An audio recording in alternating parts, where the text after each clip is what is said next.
Hello everyone, good morning. আমার আরও একটি নতুন ভিডিওর সাথে নিয়ে তোমাদের সবাইকে জানাচ্ছি অনেক ওয়েলকাম, অনেক ভালোবাসা। আশা করছি তোমার সবাই ভালো আছো, আমিও কিন্তু আছি।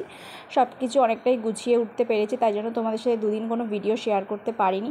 আর এই ভিডিওটা হচ্ছে 3 দিনের ভিডিও একসাথে করে আর কি, ছোটো ছোটো কিছু ক্লিপ অ্যাড করে এই ভিডিওটা করা। সবাই একটু অ্যাডজাস্ট করে মানিয়ে নিও। এখন থেকে আবার আগের মতন ডেলি ভ্লগই আসবে। এখন যেহেতু সব কিছুই তোমাদের কাছে নতুন মনে হবে, তো নতুন বাড়ি, আমারও সব কিছু নতুন। আর তারপরে দেখো আজকে স্নান টান করে এখন সকালবেলা চলে এসেছি। মা দেখলাম কি রান্না করছে, যেহেতু তোমরা জানো মা সকালে রান্নাবান্নাটা করে। আর এই দেখো, এটা হচ্ছে যেদিনকে শিফট করেছিলাম সেই দিনকার রাত্রিবেলাকার ভিডিও। ওই ছেলের জন্য এই ক্যাবিনেটটাকে ইউজ করবো, ওই জন্য সব কিছু ধুয়ে মুছে পরিষ্কার করে নিচ্ছিলাম। তখনও দেখেছো সব কিছু অগোছালো ছিল, তখনও সব কিছু গোছানো হয়নি। এটা তার পরের দিনকার ভিডিও। দুপুরবেলা আর কি পর্দা নিচ্ছিলাম, এখানে বাড়িতে পর্দা এসেছিলো, সেটাই আর কি দেখে নিচ্ছিলাম কোন কালারটা কি ভালো লাগবে না লাগবে। তো এই যে এই পার্পেল কালারটা আমি নিয়েছি, তোমরা অবশ্যই কমেন্ট করে জানিও এটা কেমন হয়েছে। আর তোমরা যদি আমার রেন্টের রুম ট্যুর চাও, সেটাও আমি তোমাদের সাথে শেয়ার করে দেবো। আর তারপরে দেখো এখন এই যে দিদা বসে আছে, এদিকে মা সব ঠাকুরটা গুছিয়ে দিচ্ছে আমাকে।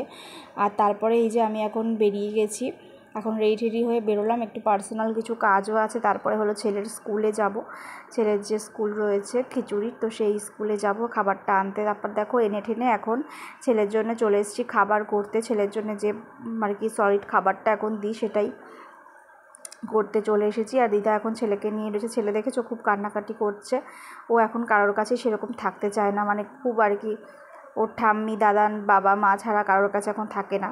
আর তারপরে দেখো ছেলেকে খাইয়ে দাইয়ে ঘুম ঠুম পাড়িয়ে এখন চলে এসেছি। যেহেতু রাস্তার পাশে ঘর, একদম সবসময় ধুলো পড়ে যায়, ওই জন্য একটু সবসময় পরিষ্কার করে রাখি। ছেলের জায়গাটা আগে সব, ও বাচ্চা, ওর জন্য সব কিছু পরিষ্কার করে রাখলাম। ও যেহেতু এখন ঘুমোচ্ছে, এই ফাঁকে এই কাজগুলো সেরে নিচ্ছি।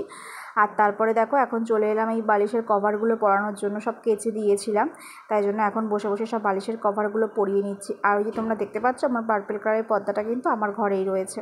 আর এই যে এই খাটটা আগের দিন দেখিয়েছিলাম আমি কিনেছি। আর তারপরে দেখো এখন দুপুরবেলা এখন ডিম অমলেট করতে চলে এসেছি। আজকে দুপুরবেলা যেহেতু ডিমের অমলেট দিয়ে খাওয়া হবে, আরও কিছু রান্নাবান্না হয়েছে, তাই জন্য গরম গরম এখন ডিমের অমলেট করে নিলাম। আর তারপরে দেখো এই যে এখন সবার ভাত বেড়ে নেওয়া হয়েছে, এখন সবাই মিলে একসাথে খেয়ে নেব। আজকে দেখো মেনুতে ছিল সয়াবিন, ডাল, ডিমের অমলেট আর উচ্ছে আলু বেগুন দিয়ে চচ্চড়ি, আর ছিল হলো পাঁপড় ভাজা এই দিয়ে। আর তারপরে খাওয়া দাওয়া করে সন্ধেবেলা, যেহেতু দুপুরের পর থেকে আমার তেমন কোনো কাজ থাকে না, জন্য ভিডিও করি না, তো আজকে এই যে রাত্রিবেলা এখন তাড়াতাড়ি করে, রাত্রে এখন সন্ধে মতন 8টা মতন বাজে, তো এখন ভাতটা বসিয়ে দিয়েছি। আর এদিকে দিদা সব কেটে গুছিয়ে দিয়েছে, এখন আমি ডিমের ঝোল রান্না করব। ওর জন্য দেখো এই যেখানে আলু পেঁয়াজ টমেটো সব কিছু কষিয়ে নিচ্ছি। তো চলো, এই ডিমটাও অমলেট করা হয়ে গেছে, মশলা করা হয়ে গেছে।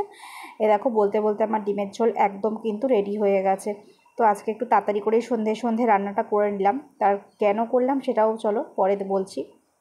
আর দেখো এই যে এখানে কোল্ড ড্রিঙ্কস বেড়ে নিয়েছি। হ্যাঁ, আজকে হচ্ছে আমার বাবা মা এসেছিলো জামাই ষষ্ঠীর নিমন্ত্রণ করতে, তার জন্য এই যে দেখো বাবা মায়ের জন্য কোল্ড ড্রিঙ্কস বেড়ে নিয়েছি। এখানে দেখো ডিমের অমলেট করে দিয়েছি, যেহেতু অনেকটাই রাত করে এসছে, ওই জন্য তেমন আর কিছু আয়োজন করিনি, তো এইটুকু সিম্পলের ওপরেই করেছি। আর দেখো এই যে এখানে সবাই বসে গল্প করছে, এখানে শাশুড়ি মা রয়েছে, কোল্ড ড্রিঙ্কস খাচ্ছে, বাবা মার কোল্ড ড্রিঙ্কস খাওয়া হয়ে গেছে, মামি ডিম অমলেট খাচ্ছে, মা আবার একটু খেয়ে দেখাচ্ছে, দেখেছো এইসব আর কি মজা করছিল, সবাই মিলে একসাথে বসে কথাবার্তা বলছিল। তো এই যে এখন ষষ্ঠী নেমন্তন্ন করে এখন আর কি দেখো ভাই আসেনি, আমার ভাই আসেনি, শুধু বাবা মাই এসছে, এসে যে নেমন্তন্ন করে গেল। আর এই যে আমার ঘরটাকে তোমাদের হালকা করে দেখিয়ে দিলাম। আর এই যে এখন আমার বড় চলে এসছে, বরকে বলে হলো এখন এই যে বাবা মা চলে যাচ্ছে, তো সেটাই আর কি কথাবার্তা বলছিল বাবা মা। আর আমার আজকের ভিডিওটা আমি এখানেই শেষ করে দিচ্ছি। যদি ভিডিওটি ভালো লেগে থাকে অবশ্যই লাইক কমেন্ট শেয়ার আর চ্যানেলটি সাবস্ক্রাইব করে দেবে। Bye bye.